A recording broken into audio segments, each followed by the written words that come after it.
Assalamualaikum warahmatullahi wabarakatuh. Perkenalkan, saya Elisa Ratnasari dengan NPM 22411190. Saya perwakilan dari kelompok 4 yang beranggotakan yang pertama Bagas Prayoga, yang kedua Rintan Ceherani, yang ketiga Bagus Apriansyah, dan yang terakhir saya sendiri. Di sini saya akan menjelaskan tentang materi manajemen modal kerja. Apa itu manajemen modal kerja? Manajemen modal kerja terdiri dari dua unsur, yakni aktiva dan kewajiban lancar. Dalam dunia akuntansi, manajemen modal kerja adalah suatu strategi dalam memelihara tingkat keseimbangan aset lancar dan kewajiban lancar, seperti mengelola arus kas, persediaan, serta utang dan piutang perusahaan. Manajemen modal kerja memiliki peran yang sangat penting dalam suatu bisnis. Setiap keputusan dari manajemen bisa berdampak secara langsung pada peningkatan laba, resiko, penjualan, dan juga harga saham perusahaan.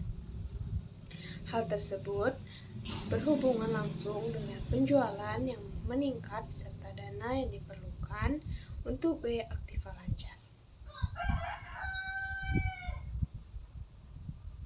Selanjutnya, tujuan manajemen modal kerja. Tujuan dilakukannya modal kerja adalah agar suatu bisnis bisa mengelola aset lancar dan utang lancar, sehingga bisa memperoleh modal kerja atau neto yang lebih menjamin tingkat likuiditas pada perusahaan suatu bisnis.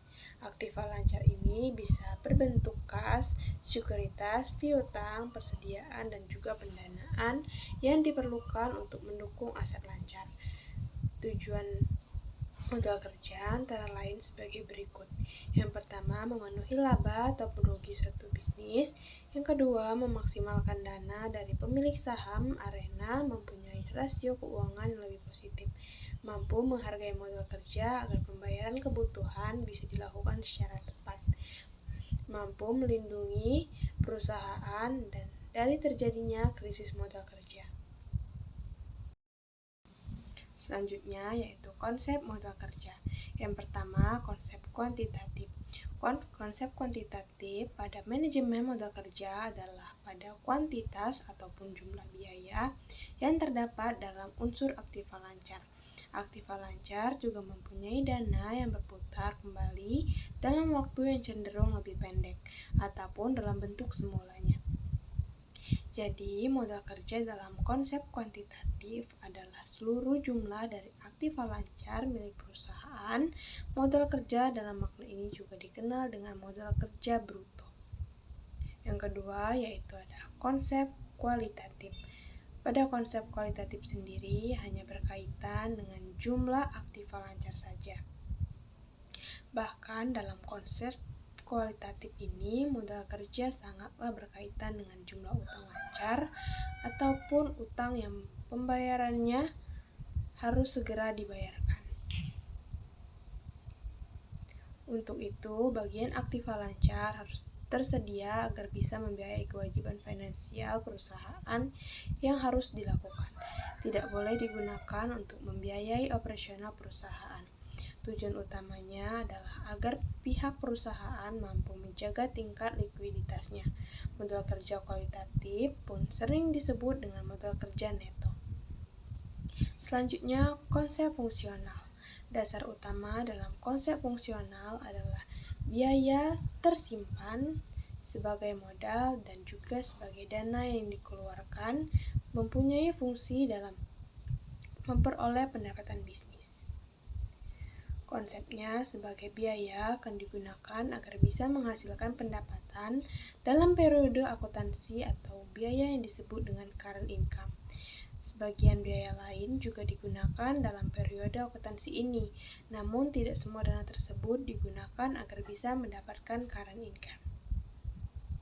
Sebagian dana tersebut biasanya digunakan untuk menghasilkan pendapatan ataupun periode akuntansi selanjutnya yang umumnya dikenal dengan future income. Contoh sederhananya, katakanlah dalam suatu bisnis yang melakukan penanaman modal pada sebagian dananya adalah instrumen obligasi pemerintah. Lalu dana tersebut ternyata berhasil menghasilkan current income dalam wujud bunga ataupun income. Bisnis ini sebenarnya dibuat untuk melakukan perdagangan pakaian, bukan untuk melakukan investasi. Jadi dana investasi pada instrumen obligasi tersebut nantinya dapat diinvestasikan dalam bentuk tekstilnya, seperti pengembangan bisnis dengan cara membeli suatu mesin ataupun bahkan bahan baku baru. Nah, dana inilah yang dikategorikan sebagai modal kerja potensial ataupun potential working capital. Jika suatu bisnis menjual produk barangnya dengan sistem kredit, maka bisnis tersebut tentu mempunyai piutang yang dagang besarnya mampu mencakup hasil penjualan dan juga keuntungan. Piutang yang diinvestasikan dalam bentuk produk yang terjual bisa dikategorikan sebagai modal kerja.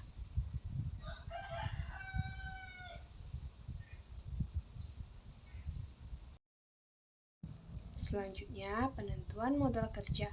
Jumlah modal kerja yang diperlukan dalam suatu bisnis harus bisa diperhitungkan dengan baik oleh semua pihak profesional, seperti oleh Chief Finance Officer atau CFO atau oleh manajer keuangan, agar tidak kekurangan ataupun kelebihan modal.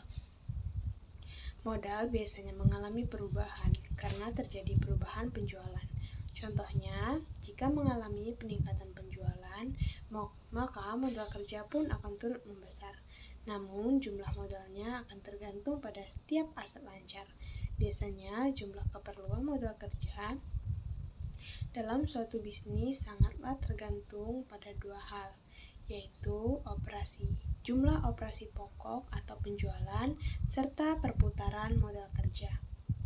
Untuk jumlah operasi pokok ataupun penjualan, semakin besar penjualan atau operasi pokoknya, maka keperluan modal bisnis pun akan semakin besar. Begitupun sebaliknya. Sedangkan perputaran modal kerja, semakin cepat perputaran modal kerja, maka modal yang diperlukan juga akan relatif lebih besar. Begitupun sebaliknya. Bila perputaran modalnya melambat, maka modal yang diperlukan pun akan lebih sedikit. Baiklah, kesimpulan dari materi yang saya sampaikan tentang manajemen modal kerja yaitu manajemen modal kerja adalah suatu metode yang dilakukan untuk memelihara keseimbangan aset dan juga kewajiban lancar, seperti untuk mengelola arus kas, persediaan, dan utang, serta piutang perusahaan. Untuk bisa mengetahui banyaknya keperluan modal kerja, maka dilakukan dengan metode saldo rata-rata dan juga metode unsur biaya. Suatu bisnis harus melakukan manajemen modal kerja agar bisa memaksimalkan pengeluaran dalam suatu tingkat penjualan, mendapatkan dana dari investor, menghargai modal kerja agar pembayaran keperluan bisa dilakukan segera secara tepat waktu, dan juga mempunyai perlindungan dari terjadinya krisis modal kerja. Baiklah, itu saja yang dapat saya sampaikan mengenai materi hari ini. Semoga dapat dimengerti dan terima kasih. Wassalamualaikum warahmatullahi wabarakatuh.